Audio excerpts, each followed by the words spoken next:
I play basketball. I play footy. I play soccer. I used to play basketball when I was younger, but I've taken up football now. For a lot of kids, sport is a big part of life. In fact, around 3 million Aussie kids take part in sport each year. But as you all might know, sport can sometimes be a bit risky. Oh! Sorry. That was close. And one danger we tend to hear a lot about is concussions. Concussions can be caused by a knock to the head or body, which makes the brain shake or twist inside the skull. And yeah, it's not good. It can damage the cells in the brain and affect how it functions, causing things like headaches, confusion, nausea, and can even make you black out. I was knocked to the ground and hit my head against the floor. I lost my vision quite easily. I was a bit blurry and unfocused, and it wasn't till an hour later where I vomited twice. A few mates in my footy team have experienced a concussion before. Unfortunately, had to quit footy now.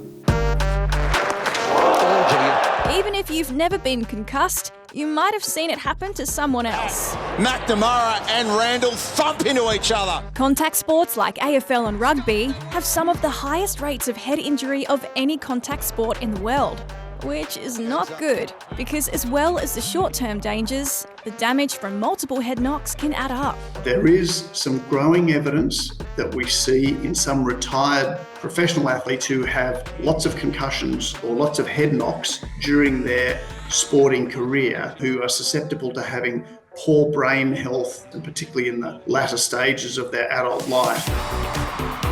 Most sport organisations have rules about concussions. For example, AFL players aren't allowed to return to play for 12 days. But it varies from sport to sport and across different levels. At my club, we have a protocol where if you get hit in the head on the ground, you have to come off. We have to come off straight away and we have to be assessed by a medical professional. This is one of the reasons why the AIS have put together new concussion guidelines for schools and community sport clubs.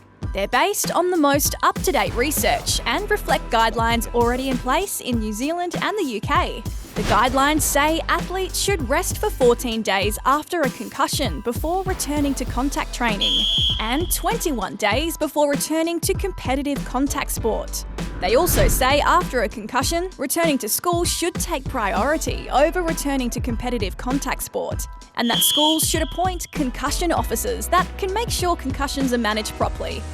Whatever sport you're playing, if a concussion occurs, everybody's going to know what processes we should follow so that everybody stays safe and we get you back to learning and get you back to playing when it's safe to do so. But these guidelines are just, guidelines. And some worry that not everyone will follow them. You see, the trouble is, no one wants to miss out on playing or let the team down.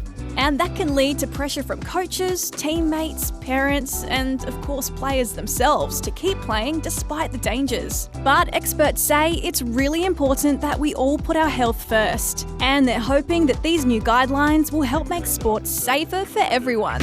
Yeah, I think it's a really good idea. It helps all of us know what's going on and how we can be safer. Especially for younger kids that don't necessarily know much about it. It's better to stick to the guideline so your health will be better in the future.